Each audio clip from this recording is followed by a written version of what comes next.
ஈரோடு கிழக்கு இடைத்தேர்தலில் தமிழக வெற்றிக் கழகம் போட்டியிடலை அப்படின்னும் யாருக்கு ஆதரவு இல்லை அப்படின்னும் அந்த கட்சியுடைய பொதுச் செயலாளர் புசி ஆனந்த் தெரிவிச்சிருக்காரு.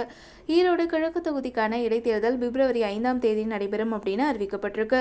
இந்த இடைத்தேர்தலில் திமுக சார்பாக வி.சி. சந்திரகுமார் போட்டியிடுவதாக சொல்லப்படுது.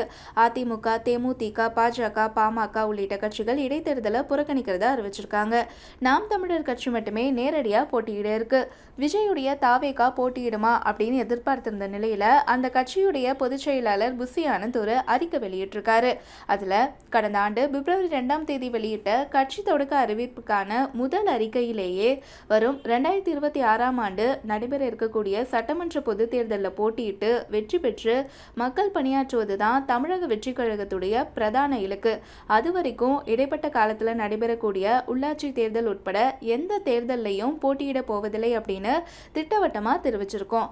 மேலும் தமிழ்நாட்டில் ஆளும் அரசுகள் ஜனநாயக மரபுகளை பின்பற்றாம தங்களுடைய அதிகார பலத்தோட பொது தேர்தல்களை காட்டிலும் ஜனநாயகத்துக்கு எதிராக பல மடங்கு அரசியல் அவலங்களை அரங்கேற்றியே இடைத்தேர்தல்களில் வெற்றி பெறுவது வழக்கம் அப்படிங்கிறதையே கடந்த கால வரலாறு நமக்கு உணர்த்துது.